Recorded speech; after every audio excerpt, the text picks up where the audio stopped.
बारिश के पानी में अक्सर बच्चे खेलने के लिए बाहर निकल जाते हैं, पर उन्हें ये नहीं पता कि गहरे पानी के अंदर उनका इंतजार कौन कर रहा होता है। तो उस शाम अंबा गांव का सोनू भी अपने बड़े भाई के पास अपने लिए नाव बनवाने पहुंच गया। जय भैया, देखो ना कितनी मस्त बारिश हो रही है। मेरे लिए एक मस्त बोट बना दो ना, वाटरप्रूफ वाली। बाहर सड़क पे मस्त चलाऊंगा उसको। लेकिन सोनू, कौन जा रहा हो बाहर? हाँ? अरे कौन जा रहा हो? दादू। वो कोई ना जाओ बाहर बारिश में खेलने। पर दादू, मैं तो बोट चलाने जा रहा था। बोला ना कोई ना जाओ बाहर। यो साल उसके वापस आओ को साल है। किसके वापस आने का साल दादू? उदू के। उदू? वही उदू ना दादू, जो नदियों और नालों में बच्चों का शिकार करता है। यो अंबा गांव अब बच्चों के खातिर सुरक्षित ना है, और बारिश के मौसम में तो खास करके ना है। यही से बाहर जाने की कोई जरूरत ना है, घर पे रह, समझ गया? और जय, तारू इम्तिहान है ना कल, तो तू भी पढ़ाई कर। इतना कहकर दादू अपने बिस्तर पर लेट गए और जय और सोनू आपस में धीरे धीरे बातें करने लगे। जय भैया, ये उदू वाली कहानी सच है क्या?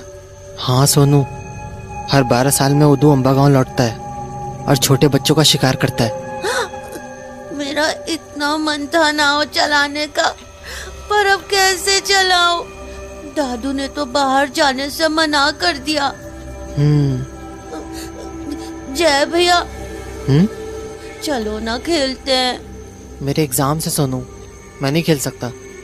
तो फिर मेरे लिए नाव बना दो, मैं उसी से खेल लूंगा। अरे पागल है क्या? दादू ने बोला ना बाहर खेलने नहीं जाना है। अरे मैं बाहर नहीं खेलूंगा, बस नाव चला के आ जाऊंगा, सच्ची। अरे लेकिन प्लीज ना जय भैया, प्लीज। देख, तुझे प्रॉमिस करना होगा कि तू नाव के पीछे पीछे नहीं जाएगा, तभी मैं तेरी बोट बनाऊंगा। पक्का प्रॉमिस भैया, नहीं जाऊंगा। तो थोड़ी ही देर में जय ने सोनू के लिए बोट बना दी और सोनू उसे लेकर बाहर खेलने के लिए चला गया। बाहर इतनी तेज बारिश हो रही थी कि सड़कें नदियां बन चुकी थी, और उस पानी में अपनी नाव को बहते देख सोनू खुशी से झूम रहा था। ये चली मेरी बोट, चल चल, ऑल तेज, ऑल तेज। सड़क पर पानी इतनी तेजी से बह रहा था कि सोनू की बोट पूरी रफ्तार से आगे बढ़ती चली जा रही थी, पर तभी उसे अपनी बोट एक गटर की ओर जाती दिखी। अरे नहीं नहीं, गटर में मत जा। नहीं मत जा। पर वो बोट नहीं रुकी और देखते ही देखते गटर के अंदर चली गई। तो सोनू भी भागा भागा उस गटर के पास पहुंचा। अरे यार, बोट तो अंदर चली गई, अब मैं कैसे खेलूंगा? सोनू गटर के पास खड़ा ही था कि तभी अचानक अंदर से एक हाथ बाहर आया और फिर धीरे धीरे उसका चेहरा। सोनू उस आदमी को नहीं जानता था और वो देखने में भी थोड़ा अजीब सा था। इससे पहले कि सोनू कुछ समझ पाता, उसे उस आदमी के हाथों में उसकी बोट दिख गई। तभी वो आदमी बोला, सोनू, ये बोट तुम्हारी है ना? हाँ, ये तो मेरी बोट है, पर तुम्हें कैसे मिली? मैं भी तुम्हारी तरह एक बोट से खेल रहा था, पर वो भी इसी गटर के अंदर चली गई। फिर मैं उसे ढूंढने अंदर चला गया, और पता है मुझे नीचे क्या मिला? क्या? तुम्हारी बोट। हाँ? तुम अंदर डूबे नहीं? नहीं, अंदर पानी नहीं है, सुंदर गार्डन है अंदर, ब्यूटीफुल फ्लावर्स, प्लेग्राउंड। सच्ची? हाँ सच्ची। गांव के अंदर खूब मजे करेंगे। नहीं, भैया बोलता है अनजान लोगों के साथ नहीं खेलते। अरे तो दोस्त बन जाते हैं ना यार। नहीं, मुझे डर लगता है, मैं जाता हूँ। अच्छा ठीक है, पर अपनी बोट तो लेते जाओ। लाओ। अरे बुद्धू, हाथ तो बढ़ाओ अपना। हाँ? अब लाओ। इधर सोनू ने अपना हाथ बढ़ाया था, वहीं दूसरी तरफ दादू गहरी नींद में सो रहे थे कि तभी एक तेज बिजली की आवाज हुई और उनकी आंख खुल गई।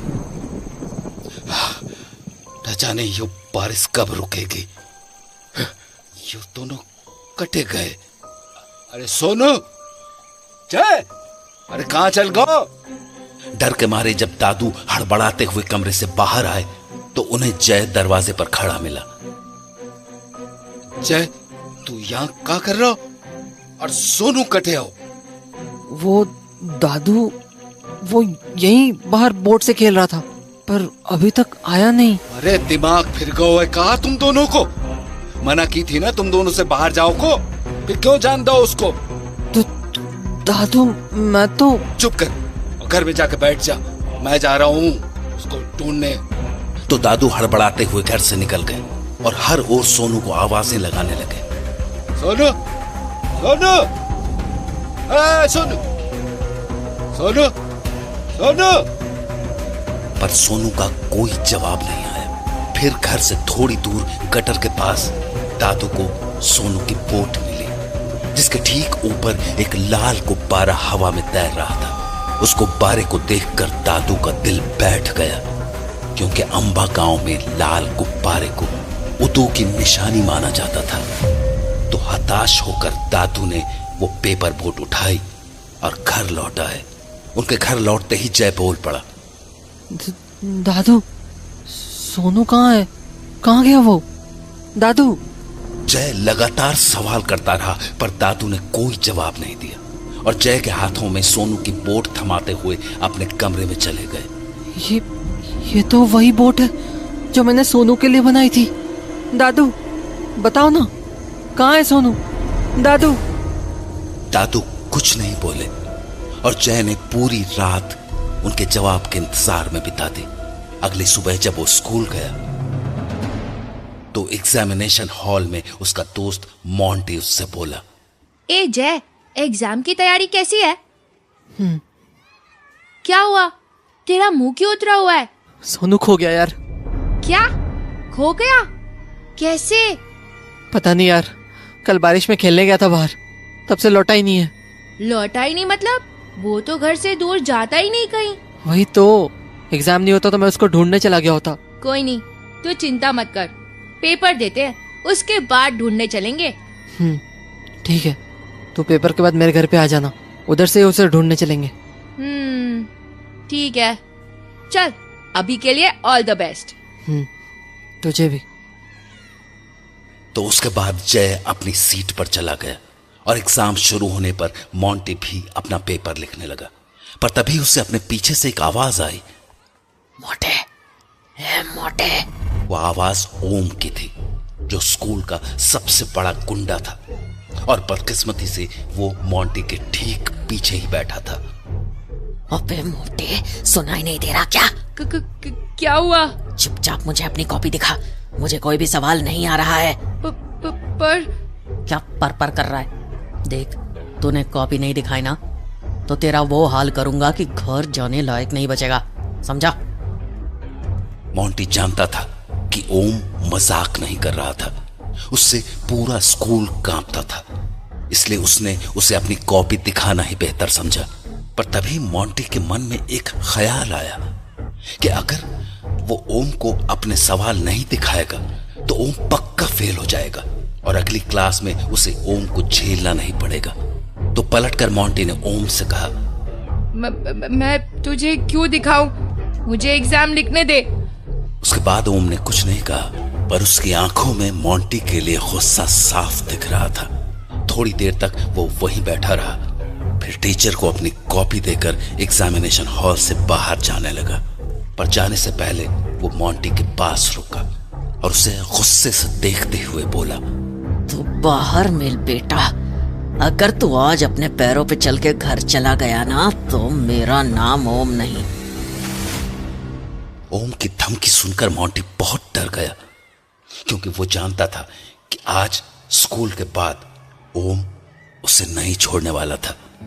इसलिए एग्जाम खत्म होते ही वो छुपते छुपाते अपने घर की ओर चला आया और वहां अपना स्कूल बैग रखकर जय के घर जाने लगा। पर अभी वो आधे रास्ते ही पहुंचा था कि उसे अपने बाईं ओर वाले तालाब के ऊपर एक बड़ा सा गुब्बारा दिखा। वैसे तो मोंटी की उम्र गुब्बारों से खेलने की नहीं थी, पर उस लाल गुब्बारे ने मानो उस पर कोई जादू सा कर दिया था। मोंटी उस गुब्बारे को पकड़ने के लिए पानी में जाने की सोच ही रहा था कि तभी उसकी नजर तालाब में तैर रही एक कमीज पर पड़ी। मोंटी उस कमीज को देखकर तुरंत समझ गया कि वो कमीज सोनू की ही थी, क्योंकि उसने आखिरी बार सोनू को उसी कमीज में देखा था। उस कमीज को देखने के बाद मोंटी के दिमाग से उस गुब्बारे का ख्याल निकल चुका था। अब वो बस सोनू की उस शर्ट को तालाब से निकाल लेना चाहता था। पर अभी वो तालाब में उतरने की सोच ही रहा था कि उसे अपने पीछे से एक आवाज आई, ओए मोटे, पानी में सुसाइड करने जा रहा है क्या? ओम की आवाज सुनकर मोंटी की रूह कांप गई। गुब्बारे और जय की मदद करने के बीच वो ये भूल ही गया था कि ओम ने उसे सबक सिखाने की धमकी दी थी। ओम, तुम क्यों आए हो यहाँ? साले मोटे, अब तू मुझे बताएगा कि मैं कहाँ हूँ और कहाँ नहीं। मैं यहाँ तुझसे हिसाब चुकता करने आया हूँ, समझा ना? क्यों? कौन सा हिसाब? अच्छा, साले हाथी के बच्चे, इतनी जल्दी भूल गया? याद है ना क्या कहा था तूने मुझे एग्जाम में? ओम भैया, वो गलती से। ओहो, ओम भैया, तू तो मिमियाने लगा बे। अब चुपचाप यहाँ चल। मोंटी जानता था कि वो यहाँ से कहीं नहीं भाग सकता। उसे अब ओम की बात माननी ही थी, तो वो डरता हुआ ओम के पास चला गया। ओम भैया, देखो, मुझे जाने दो। अबे चुप, ज्यादा चबड़ चबड़ मत कर, वरना इसी तालाब में धक्का दे दूंगा, किसी को पता भी नहीं चलेगा। ओम भैया प्लीज, मम्मी ने जल्दी बुलाया घर पे, प्लीज जाने दो। मम्मी ने जल्दी आने को बोला है? और यहाँ जो तेरा बाप तेरे को रुकने को बोल रहा है, उसका क्या? मुझसे गलती हो गई, अगली बार से जो बोलोगे वही करूँगा, जाने दो प्लीज। मोंटी गिड़गिड़ा ही रहा था कि ओम ने अपने कमीज के अंदर से एक चाकू निकाल लिया। देख इस चाकू को, हाँ? ये है तेरा बाप, इसको बोल प्लीज, बोल हरामी। ये चाकू क्यों? इससे क्या करोगे ओम भैया? अभी बताता हूँ इससे क्या करूँगा, पहले शर्ट उतार अपनी। नहीं प्लीज। खुश हो जा कि पैंट नहीं उतरवा रहा मोटे, शर्ट उतरवा रहा हूँ, क्योंकि मुझे तेरी गोल मटोल तोंद देखनी है। चल उतार, नहीं तो पेट फाड़ दूंगा तेरा। उतार रहा हूँ। लाचार मोंटी क्या करता, उसने न चाहते हुए भी अपनी शर्ट उतार दी और घबराई आंखों से ओम की ओर देखने लगा। ओम भैया प्लीज जाने दो ना। ऐसे कैसे जाने दे दूं मोटे, अभी तो मुझे तेरे पेट पे चाकू से गोला बनाना है, बिल्कुल ओ जैसा, ओम का ओ, जिससे तू जिंदगी भर याद रखे कि ओम से हरामीपना नहीं करना चाहिए। ओम अपना चाकू लेकर मोंटी के पास पहुंचा ही था कि मोंटी ने उसे जोर से धक्का दिया और वहां से भाग निकला।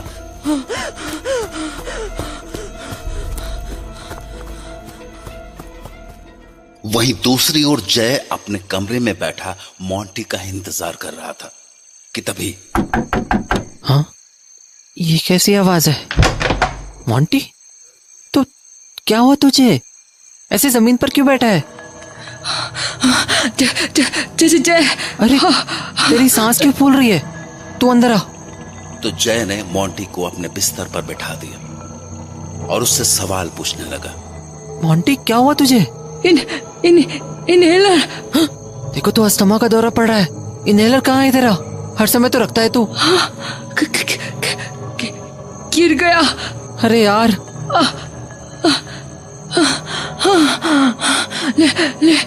ले क्या कहीं से भी नहीं तो मैं मर जाऊंगा। ऐसा मत बोल यार, मैं मेडिकल स्टोर से लाता हूँ, रुक। पर पैसे? अरे दादू की उठा लूंगा, तू चिंता मत कर, मैं 2 मिनट में आया। तो उसके बाद जय ने अपनी साइकिल उठाई और उसे भगाता हुआ मेडिकल स्टोर पहुंच गया। भैया वो इनहेलर दो ना, अस्थमा वाला। देता हूँ, ढूंढने दे। जल्दी दे दो भैया, बहुत जरूरी है। हाँ ये ले, 150 रुपया। 150? भैया 100 ही है मेरे पास, 50 बाद में दे दूं। अभी ये ले जाने दो प्लीज। हाँ हाँ ठीक है, ले जा। तो मेडिकल स्टोर से इनहेलर लेकर जय सीधा मोंटी के पास आ गया और उसे इनहेलर पकड़ा दिया।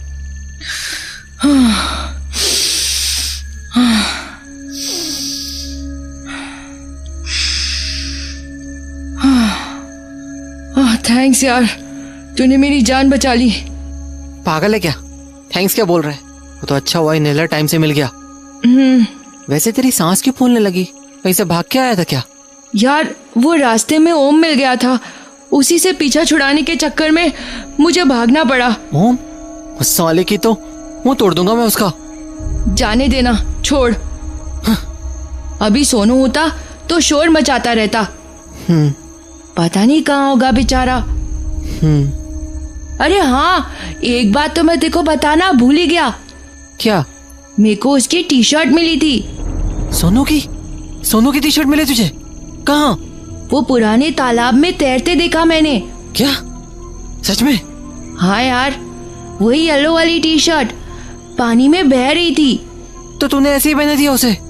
यार वो तालाब कितना गहरा है तुझे पता है ना, और मेरे को तो तैरना भी नहीं आता है, पर ना मैं सोच रहा था कि जरा सा पानी में उतर के उसे निकाल लूं, पर तभी वो साला ओम वहां आ गया और मुझे वहां से भागना पड़ा। लेकिन तू तो स्कूल के बाद मेरे घर आने वाला था ना, फिर तालाब के पास क्यों गया था? अरे वो रास्ते में मुझे तालाब के पास एक लाल गुब्बारा दिखा, तो पता नहीं क्यों मैं उसे लेने चला गया। क्या? लाल गुब्बारा? हाँ, क्यों? यार मोंटी, वो दादू बोल रहे थे जहाँ से सोनू गायब हुआ ना, गटर के पास, वहाँ भी वही लाल गुब्बारा देखा था उन्होंने। क्या मतलब है तेरा? दादू बोल रहे थे कि वो लाल गुब्बारा उदू की निशानी है। उदू? वो जो हर 12 साल में अम्बा गांव में आता है? हाँ, दादू कह रहे थे कि उदू वापस लौट आया है और शायद सोनू को उदू ही ले गया है। ऐसा मत बोल यार, देखना सोनू बहुत जल्दी मिल जाएगा, भरोसा रख। उसके बाद कुछ ही देर में मोंटी अपने घर चला गया, पर अब तक तालाब में सोनू की कमीज मिलने की खबर पूरे अम्बा गांव में फैल चुकी थी। इसलिए अगले ही दिन पुलिस अपने डाइवर्स के साथ वहां पहुंच गई, पर बहुत देर ढूंढने के बाद भी सोनू का कहीं कुछ पता नहीं चल पा रहा था, जिसकी वजह से वहां खड़ा जय और भी परेशान हो रहा था। सबके सब पागल है, ठीक से देख ही नहीं रहे। अरे झाड़ियों के पास क्यों नहीं देख रहे ये लोग? यार कोशिश तो कर ही रहे हैं सब लोग। मोंटी क्या कोशिश कर रहे हैं? सोनू तो छोड़, उसकी वो कमीज तक नहीं ढूंढ पाए ये लोग, और ना ही वो लाल गुब्बारा जो तूने देखा था। हाँ यार, कल तो मैंने दोनों यहीं देखे थे, आज पता नहीं कहाँ गायब हो गए। खैर, मैं जाके पुलिस अंकल को बोलता हूँ झाड़ियों में देखने को, क्या पता कुछ मिल जाए। मोंटी के बोलने के बाद पुलिस ने बहुत देर तक सोनू की तलाश की, पर उन्हें झाड़ियों के पास भी कुछ नहीं मिला, कोई भी नहीं। अब तक जय भी उम्मीद हार चुका था। शायद उसने भी मान लिया था कि सोनू को उदू ही ले गया था, पर उदू था कौन और कहां से आया था और सोनू को कहां ले गया था, इसका जवाब देने वाला कोई नहीं था। तो दुखी मन से जय घर लौट आया, पर उस रात जब जय पढ़ाई कर रहा था तो उसे अचानक सोनू की याद आने लगी। जय भैया, दादू के लिए मैंने मस्त नाम सोचा है, खलूस। खलूस? अले खलूस नहीं, खलूस। क्या मस्त नाम है, खलूस। सोनू की हंसी याद करते करते जय की भी हंसी छूट गई। और हंसते हंसते उसे लगा कि उसके साथ कोई और भी हंस रहा है, जबकि वहां तो सिर्फ वो ही था। कौन है ये?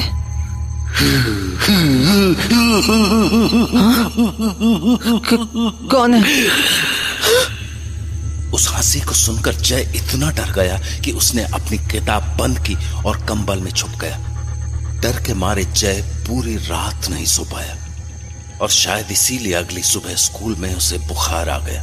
बुखार के कारण वो ठीक से अपना एग्जाम पेपर भी नहीं लिख पाया। उसके पीछे बैठी परी ये सब देख रही थी।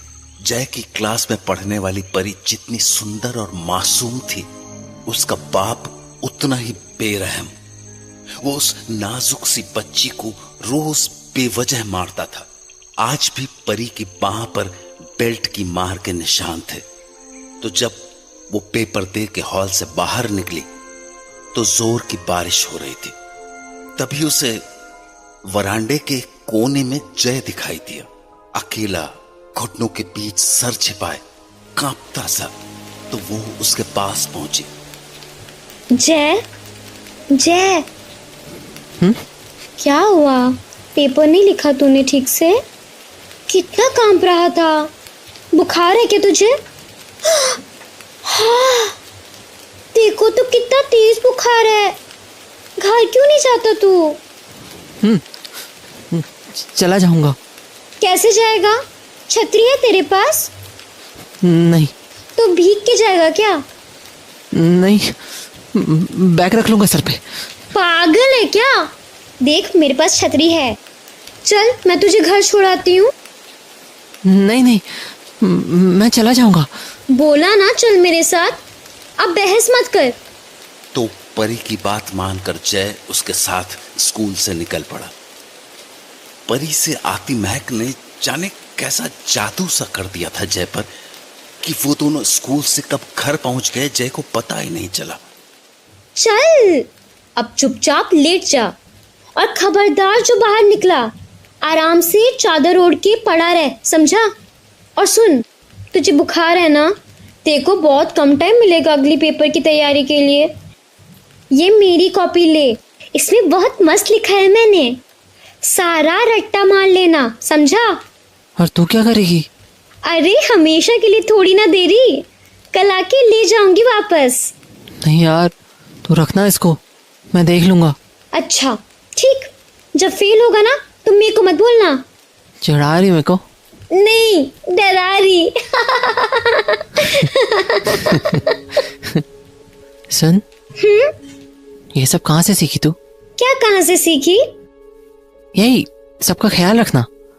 जैसे तुम्हें को छतरी में लाई, अपनी नोटबुक दी मुझे पढ़ने को, तेरा सब ऐसे ही ख्याल रखते होंगे ना घर पे? हाँ, खूब प्यार करते होंगे ना तुझे सब? हाँ? अरे क्या हुआ परी? अरे बोल तो, क्या हुआ परी? मैं जा रही। अरे पर बता तो सही, हुआ क्या? देख, अगर तू नहीं बताएगी ना तो मैं कॉपी नहीं दूंगा तेरी। चलो बता।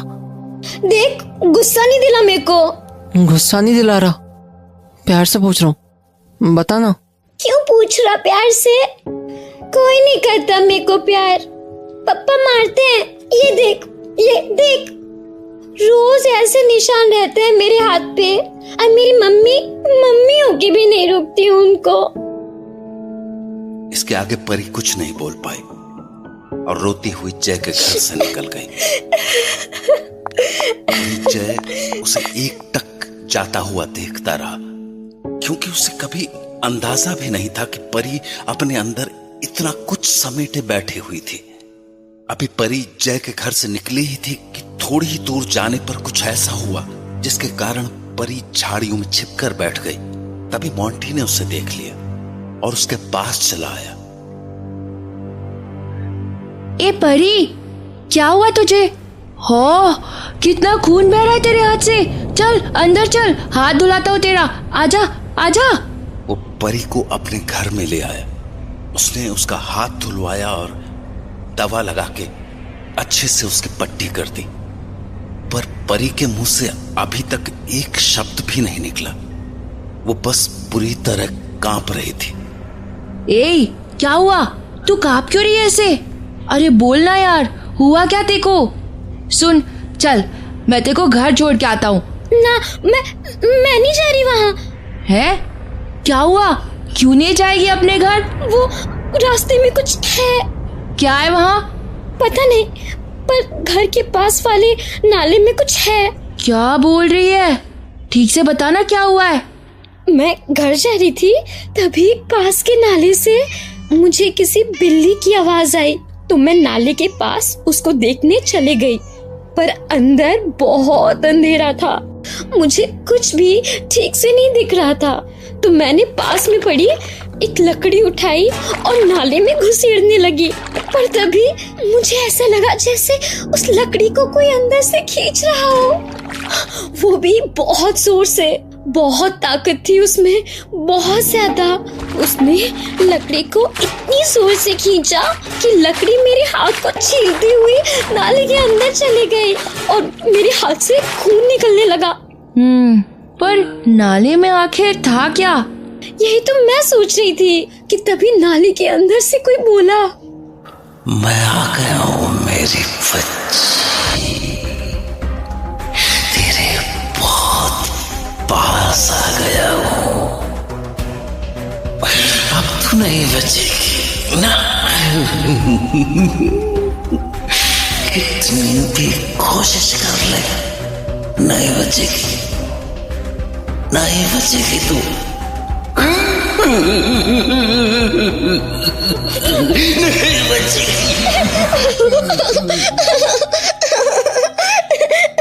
परी इतनी डर गई थी कि वो बिना रुके बस रोए जा रही थी। चुप हो जा परी, चुप हो जा। देख, अब तो तू मेरे घर पे है ना, डर मत, कुछ नहीं होगा तुझे। और वैसे भी इतनी सुंदर लड़की रोते हुए थोड़ी ना अच्छी लगती है। रोते हुए तो कोई भी अच्छा नहीं लगता। अरे मैं लगता हूँ ना, मैं रोते हुए बहुत मस्त लगता हूँ। सच्ची, तूने देखा नहीं है कभी? जब बच्चे चिढ़ाते हैं मेरे को, बहुत मस्त रोता हूँ मैं। अच्छा मोंटी, सब तेको मोटा मोटा चिढ़ाते हैं, तेको बुरा नहीं लगता? लगता है ना, तभी तो रोता हूँ। पर तू चिढ़ा लिया करना मेरे को। तेरे जैसी सुंदर लड़की चिढ़ाएगी तो बुरा भी नहीं लगेगा। देख, हंसा दिया ना तुझे। हंसा दिया ना। पता है मोंटी, जैसा सब बोलते हैं ना तेरे लिए, तू वैसा नहीं है। तू अच्छा है। मजाक कर रही है ना तू? मैं फालतू मजाक नहीं करती पागल, तू सच्ची अच्छा है, बहुत अच्छा। परी के मुंह से ये बात सुन के मोंटी बहुत खुश हो गया। उसने थोड़ी देर तक परी से बातें की और फिर उसे घर छोड़ आया। पर अगले दिन मोंटी पूरे दिन लाइब्रेरी में बैठा रहा, क्योंकि उसे परी के लिए एक चिट्ठी लिखनी थी। परी, तुम बहुत सुंदर हो और बहुत अच्छी भी और स्ट्रॉन्ग भी। मोंटी अपनी चिट्ठी लिखने में इतना मगन हो गया था कि उसे अंदाजा भी नहीं हुआ कि कब शाम के 4 बज गए। तभी लाइब्रेरियन मैम ने मोंटी को आवाज लगाई। मोंटी, चलो बेटा अब कल आना, लाइब्रेरी के बंद होने का टाइम हो गया है। हाँ, अभी? पर मैम, अभी तो 4 ही बजे है, लाइब्रेरी तो 6 बजे बंद होती है ना। तुमने नोटिस नहीं पढ़ा? नोटिस? हाँ, वो देखो, पुलिस ने नोटिस भेजा है कि 5 बजे के बाद अंबा गांव का कोई बच्चा घर से बाहर नहीं निकलेगा। हाँ, पर क्यों मिस? इधर आओ, बैठो मेरे पास, बताती हूँ। तो मोंटी लाइब्रेरियन मैम के पास जाकर बैठ गया। बेटा, अंबा गांव की हालत बहुत सीरियस है। पिछले दिनों जय के भाई सोनू के अलावा और भी 4 बच्चे गायब हुए हैं अंबा गांव से। हाँ, क्या 4 और बच्चे?